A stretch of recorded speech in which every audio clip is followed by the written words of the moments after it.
بسم الله الرحمن الرحيم نحمده ونصلي ونسلم على رسوله الكريم أما بعد.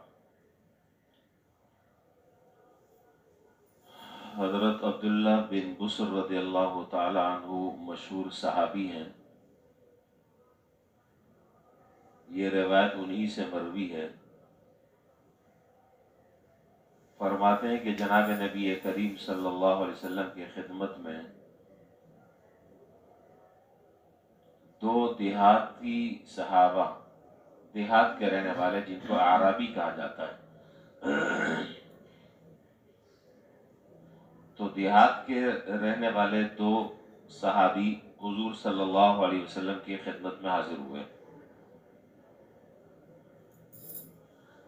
اچھا، جب یہ دیہات کے رہنے والے حضرات صحابہ حضور کی خدمت میں حاضر ہوتے تو بڑی بے تکلفی سے سوالات کیا کرتے تھے،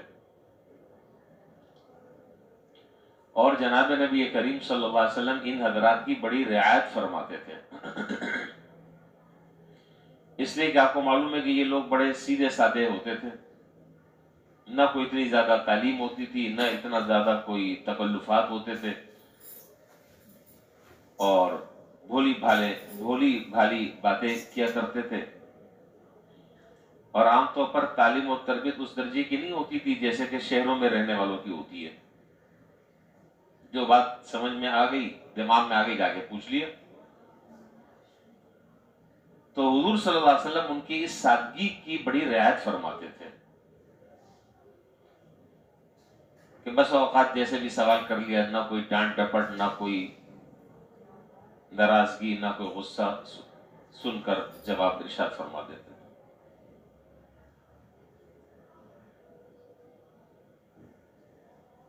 اور شہری حضرات صحابہ کرام وہ حضور صلی اللہ علیہ وسلم سے عام طور پر سوال کرتے ہوئے بڑا ڈرتے تھے کہ خدا نخواستہ ہم سے کوئی ادب کے خلاف بات سرزد نہ ہو جائے. اس بات سے ڈرتے تھے کہ کہیں جناب نبی کریم صلی اللہ علیہ وسلم کو ہمارا سوال کرنا ناگوار نہ لگے، یا اس بات سے ڈرتے تھے کہ ہمیں جس انداز سے اور جن الفاظ سے اپنے سوال کی تعبیر کرنی ہو سکتا ہے کہ وہ تعبیر غلط ہو. تعبیر سے بھی بڑا فرق پڑتا ہے. اسی لیے آپ نے دیکھا ہوگا قرآن کریم میں چند جگہوں پر اور احادیث میں بھی چند گنی چنی جگہیں آپ کو معلوم ہوں گی، بہت کم سوالات حضرات صحابہ نے حضور صلی اللہ علیہ وسلم سے کیے ہیں. چند سوالات کیے، زیادہ سوالات نہیں کیے. زیادہ قیل و قال نہیں، کہ ڈرتے تھے کہ خدا نخواستہ غیر مناسب بات نہ نکل جائے جو آپ علیہ السلام کے شان نہ ہو، اور وہ ہمارے تمام اعمال کے ضائع ہونے کا سبب نہ بن جائے. خیر، تو حضرات صحابہ کرام کا ایک عمومی مزاج یہ تھا کہ جب جناب نبی کریم صلی اللہ علیہ وسلم کی مجلس میں اور آپ کی خدمت میں حاضر ہوتے تو عام طور پر چپ ہو کر بیٹھتے. اسی لیے علماء نے یہ مسئلہ لکھا ہے کہ جب جناب نبی کریم صلی اللہ علیہ وسلم کی احادیث پڑھ کر سنائی جا رہی ہوں، بعد میں حضور کا تو انتقال ہو گیا، ظاہر ہے اب آپ کے ارشادات ہیں، آپ کی باتیں ہیں، آپ کی احادیث ہیں، تو پھر آدمی کو ہمتاً مشغول ہونا چاہیے. کھیل کود، مستی، مذاق، یہ چیزیں یہ خطرناک چیزیں ہیں، یہ بے اعتنائی، یہ غلط ہے. پورا ہمتاً گوش ہو کر اس کو وہ بات حضور کی سننی چاہیے. ظاہر ہے حضور صلی اللہ علیہ وسلم کا ارشاد سنایا جا رہا ہے، کسی ایک عام آدمی کی کوئی کہانی، کوئی ہسٹری بیان نہیں کی جا رہی. یہ بات میں نے ضمناً ذکر کر دی ہے.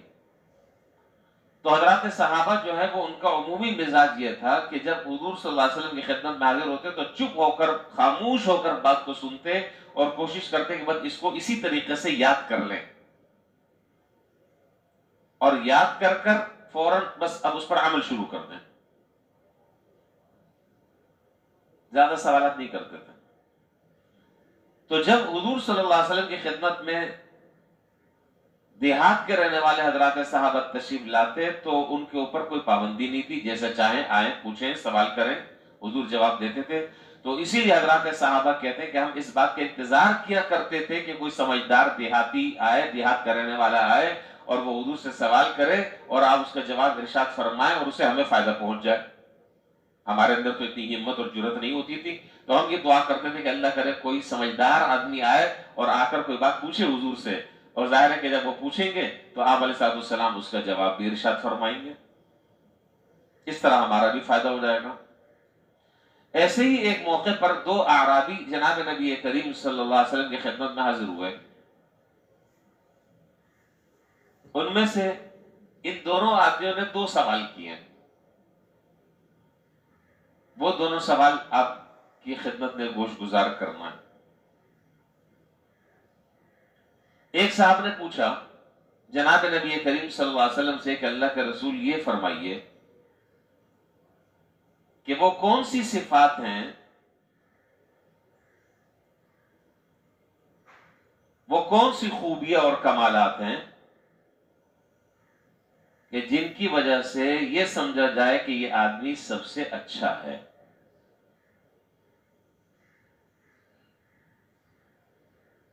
سوال سمجھ میں آگیا؟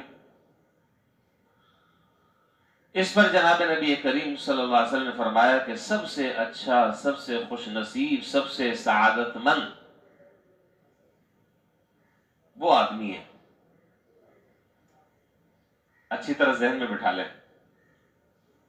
سوال بھی ذہن میں رہے، جواب بھی ذہن میں رہے، پھر اس جواب کی روشنی میں کوئی بات عرض کروں گا۔ سب سے اچھا سعادت مند، سب سے اچھا خوش نصیب، سب سے اچھا بہترین انسان وہ ہے کہ جس کی عمر لمبی ہو اور اچھے اعمال کرتا ہو۔ جس کی عمر لمبی ہو اور اچھے اعمال کرتا ہو۔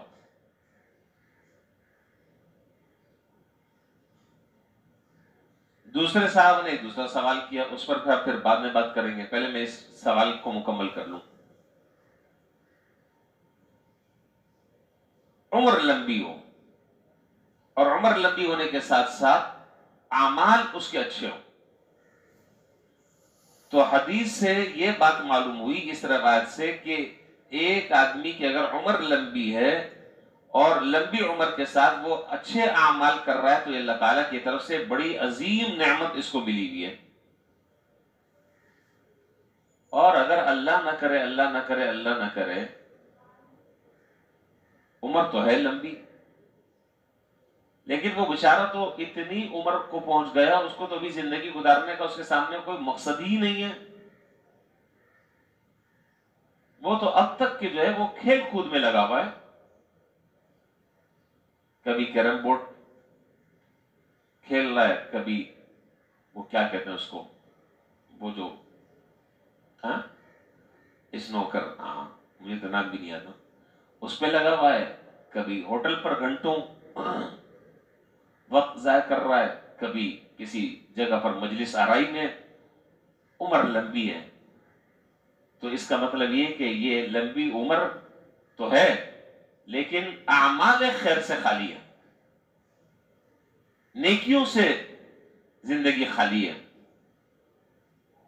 تو اور یہ لمبی عمر بسا اوقات اگر ان چیزوں سے خالی ہو تو یہ لمبی عمر اللہ کی طرف سے عذاب بن جاتی ہے، عذاب بن جاتی ہے، اللہ پناہ میں رکھے، یہ زندگی وبال جان بن جاتی ہے۔ لیکن اگر ظاہر لمبی عمر ہے تو آپ کو پتہ ہے لمبی عمر ہے تو نمازیں بھی پڑھے گا، لمبی عمر ہے صدقہ خیرات بھی کرے گا، لمبی عمر ہے اللہ تعالیٰ کے رضا والے کاموں میں اور زیادہ جستجو کرے گا، لمبی عمر ہے تو اچھے کاموں کو اختیار کرے گا۔ تو جب لمبی عمر ہوئی اور یہ سارے کے سارے کام بھی ساتھ ساتھ چلتے رہے تو وہ آدمی اچھا ہوا، وہ آدمی سعادت مند ہوا۔ تو اسی طریقے سے آپ نے دیکھا ہوگا اور سنا بھی ہوگا کہ بعض لوگوں کا دستور یہ ہے کہ وہ ایک دوسرے کو دعا دیتے ہیں کہ بھئی اللہ تعالیٰ جو ہے وہ آپ کی عمر میں برکت دے اور آپ کی عمر میں اضافہ کر دے۔ تو یہ عمر میں برکت کی دعا دینا جائز ہے اور احادیث سے ثابت ہے۔ اور بعض بزرگوں سے یہ بات بھی منقول ہے کہ وہ یوں دعا کیا کرتے تھے کہ یا اللہ میری عمر میں عافیت اور نیک عمل کے ساتھ میری عمر میں اضافہ فرما دیں. دیکھیں دونوں باتیں آ گئی. میں نے دو جملے کہے ہیں اس دعا میں. یا اللہ میری عمر میں عافیت کے ساتھ، عافیت کا کیا معنی؟ عافیت کا کیا معنی؟ لمبی عمر ہے، اللہ نہ کرے معذور و محتاجی کی زندگی گزار رہا ہے، تو ایسا نہ ہو. لمبی عمر ہو اور عافیت کے ساتھ ہو اور نیک عمل کے ساتھ ہو، تو اللہ میری عمر میں اضافہ فرما دیں. ایک بات. دوسری بات یہ ہے کہ بسا اوقات ایسا ہوتا ہے کہ آدمی جو ہے وہ کسی بیماری کے اندر مبتلا ہے، اللہ نہ کرے، اور وہ بیماری جو ہے وہ طول پکڑ رہی ہے، وہ بیماری دن بدن لمبی ہوتی چلی جا رہی ہے. تو بسا اوقات اللہ تعالیٰ سب کی حفاظت فرمائے، بسا اوقات آدمی تنگ ہو جاتا ہے اور تنگ ہو کر بد دعا کرنے لگتا ہے. دیکھا ہوگا آپ نے، بد دعا کرنے لگتا ہے. کیا جملہ کہتا ہے؟ یا اللہ بس اب تو آپ اٹھا ہی لیں، اب تو اس جینے سے بہتر موت ہے. اس طرح کے، اس کو حدیث میں منع فرمایا، اس کو حدیث میں منع فرمایا کہ تم جو یہ کہہ رہے ہو کہ اب مجھے اٹھا لے، اب میرے لیے زندہ رہنا بہتر نہیں ہے، اب تم پریشان ہوگا، تو یہ بتاؤ کہ اس بات کی کیا گارنٹی ہے کہ تم مرنے کے بعد تمہیں سکون مل جائے گا؟ کوئی گارنٹی نہیں ہے. تو اگر اس طرح کے حالات ہوں تو یوں دعا مانگو. دیکھیے قربان جائیں، جناب نبی کریم صلی اللہ علیہ وسلم پر ایک ایک بات سکھا کر چلے گئے، اور وہ باتیں ارشاد فرما دی کہ دنیا کا کوئی ذہین آدمی وہاں تک نہیں پہنچ سکتا. کیا فرمایا؟ کہ جب اس طرح کے حالات ہوں، حالات سے مایوسی ہونے لگے، زندگی سے مایوسی ہونے لگے، تو خودکشی کرنے کی بھی اجازت نہیں، بد دعا کرنے کی بھی اپنے لیے اجازت نہیں، بلکہ یوں دعا کرو، اللہم احیینی. عجیب دعا ہے. اللہم احیینی ما علمت الحیات خیرا لی وتوفنی اذا علمت الوفات خیرا لی.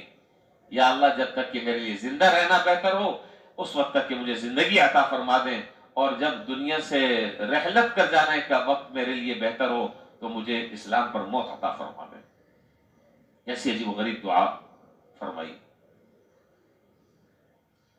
تو معلوم یہ ہوا. اچھا، دوسری بات یہ ہے کہ جناب نبی کریم صلی اللہ علیہ وسلم نے اپنی حیات طیبہ میں، آپ اگر آپ کے پاس تو خیر وقت نہیں ہوگا، اگر آپ تلاش کریں تو حضور صلی اللہ علیہ وسلم نے زندگی میں بہت سارے لوگوں کو دعائیں دی ہیں، اور جو دعائیں دی ہیں اس میں اس دعاؤں کے ثمرات اور برکات اللہ تعالیٰ نے انہیں نصیب فرمائے. وہ ایک لمبی تعداد ہے، فہرست ہے. میں نے اس تعداد کو جمع کیا ہوا ہے، کون کون حضرات ہیں اور کس کس عمل پر جناب نبی کریم صلی اللہ علیہ وسلم نے ان کو دعائیں دی ہیں، اور اللہ تعالیٰ نے زندگی میں ان کی ان دعاؤں کو قبول فرمایا. میں ان میں سے صرف ایک کا ذکر کرنا چاہوں گا تاکہ آپ کو ذرا سا میں یہ بتانا چاہتا ہوں کہ حضور صلی اللہ علیہ وسلم کی دعاؤں کے کیا ثمرات اور برکات ظاہر ہوتے ہیں اور ہوئے. حضرت انس رضی اللہ تعالیٰ عنہ مشہور صحابی ہیں، بہت چھوٹے سے تھے، 10 سال عمر تھی ان کی. ان کی والدہ حضرت ام سلیم رضی اللہ تعالیٰ عنہ، وہ اس چھوٹے سے بچے کو جناب نبی کریم صلی اللہ علیہ وسلم کی خدمت میں لے کر حاضر ہوئی اور عرض کیا کہ اللہ کے رسول، یہ میں آپ کو یہ بچہ آپ کی خدمت کے لیے میں وقف کرتی ہوں. اب ظاہر ہے کہ آپ اندازہ لگا سکتے ہیں کہ 10 سال کی عمر کے بچے کی کیا عمر ہوتی ہے. میں یہ آپ کے لیے، آپ کی خدمت کے لیے میں اس کو وقف کرتی ہوں. اور پھر حضرت شمائل ترمذی میں روایت ہے، حضرت انس رضی اللہ تعالیٰ فرماتے ہیں کہ 10 سال کی عمر میں میں حضور کی خدمت میں حاضر ہوا اور میں 10 سال تک کے رہا. اور ظاہر ہے کہ یہ عمر یہ بچپن ہی سمجھ لیں، لڑکپن سمجھ لیں، بچپن سمجھ لیں. اس میں بہت سارے کام ایسے ہو جاتے ہیں کہ جو آدمی کو نہیں کرنے چاہیے ناسمجھی کی وجہ سے.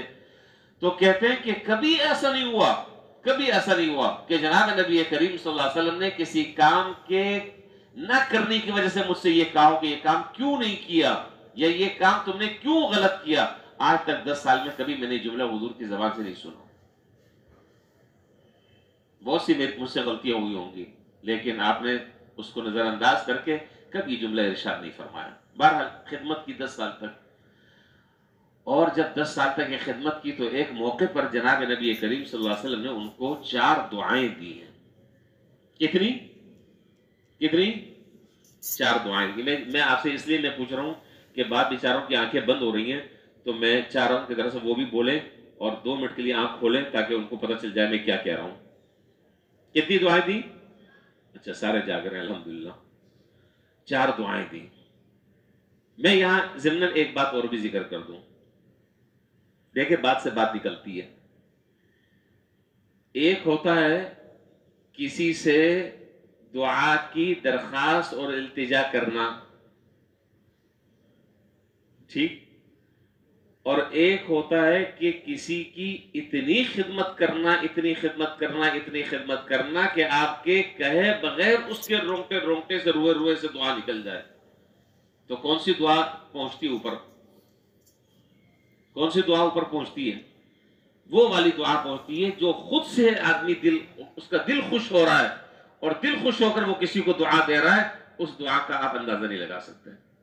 وہ دل کے اندر کی گہرائی سے وہ دعا نکل رہی ہے اور سیدھا اللہ تعالیٰ کے پاس پہنچ رہی ہے.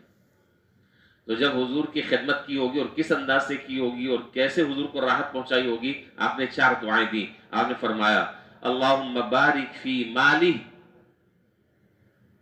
ایک دعا، وولدی دوسری، وَأَطِلْ عُمْرَ تیسری، وَغْفِرْ ذَنْبَ چوتھی. بارک فی مالہ وولدہ وَأَطِلْ عُمْرَ وَغْفِرْ ذَنْبَ. اے اللہ اس بچے کے مال میں برکت عطا فرما، اس کی اولاد میں برکت عطا فرما، اس کو لمبی عمر عطا فرما اور اس کے گناہوں کو معاف کر کر اس کی مغفرت فرما. عجیب دعائیں ہیں. حضرت انس رضی اللہ تعالیٰ عنہ فرماتے ہیں کہ میں نے حضور صلی اللہ علیہ وسلم کی 3 دعاؤں کا مشاہدہ تو اپنی زندگی میں کر لیا. 3 دعاؤں کا مشاہدہ تو میں نے اپنی زندگی میں کر لیا، اور مجھے یہ یقین ہے کہ جہاں 3 دعائیں میں نے اپنی آنکھوں سے قبول ہوتی ہوئی دیکھی ہیں، مجھے اللہ کی ذات سے یقین ہے کہ چوتھی دعا بھی انشاءاللہ قبول ہوگی. وہ کیا ہوئی؟ وہ ذرا سے اس کی ایک جھلک دیکھیے. فرماتے ہیں کہ مال میں برکت کی جو حضور نے دعا فرمائی اس کا تو حال یہ ہے کہ میرے باغ میں سال میں 2 مرتبہ پھل آتے تھے، جبکہ دوسرے لوگوں کے باغوں میں سال میں 1 مرتبہ پھل آتا تھا.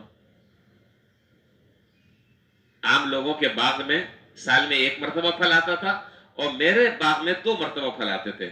اور بہقی کی روایت میں ہے کہ حضرت انس رضی اللہ تعالیٰ عنہ کے باغ میں ایک ایسا پودا تھا کہ جس کی خوشبو مشک کی طرح تھی. پودا اس کی خوشبو مشک کی طرح تھی. یہ کیا ہے؟ یہ جناب نبی کریم صلی اللہ علیہ وسلم کی اس دعا کی برکت ہے. مال میں برکت کا مشاہدہ ہو گیا، دیکھ لیا آنکھوں کے سامنے. دوسری دعا آپ نے دی مجھے کہ اللہ اس کی اولاد میں برکت عطا فرما. تو فرماتے تھے کہ اولاد میں برکت کا تو حال یہ ہے کہ میری جو سلبی اولاد ہے اس میں سے 190 اولاد کو تو میں، بلکہ 98 اولاد کو میں اپنے ہاتھ سے دفن کر چکا ہوں. یعنی ان کا میرے سامنے انتقال ہوا ہے. اس کا مطلب یہ ہے کہ عمر میری اتنی ہو گئی، اولاد میں اللہ تعالیٰ نے اتنی برکت دی. 98 اولادوں کو میں اپنے ہاتھ سے دفنا چکا ہوں. اور صحیحین کی روایت میں 129 اولادوں کا ذکر ہے اور طبرانی کے اندر 125 کا ذکر ہے. اتنی اولادوں کو تو میں اپنے ہاتھ سے، یہ ہے اولاد کی برکت کا حال. اور فرمایا کہ جو اس کے علاوہ جو زندہ ہیں ان کی تعداد اس کے علاوہ ہے. یہ ہو گئی اولاد میں برکت. وَأَطِلْ عُمْرَ، اے اللہ اس کی عمر طویل فرما دیں.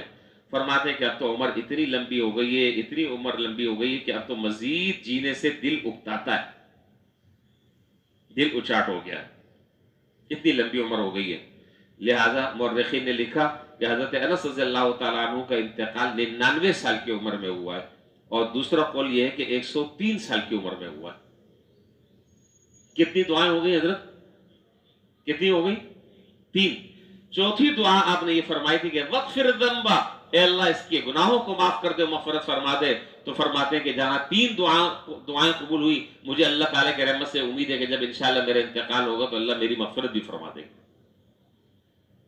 یہ ہے ایک خاکہ جناب نبی کریم صلی اللہ علیہ وسلم کی دعاؤں کی برکت اور اس کے ثمرات. میں نے عرض کیا کہ ایک طویل فہرست ہے، ایک طویل فہرست ہے.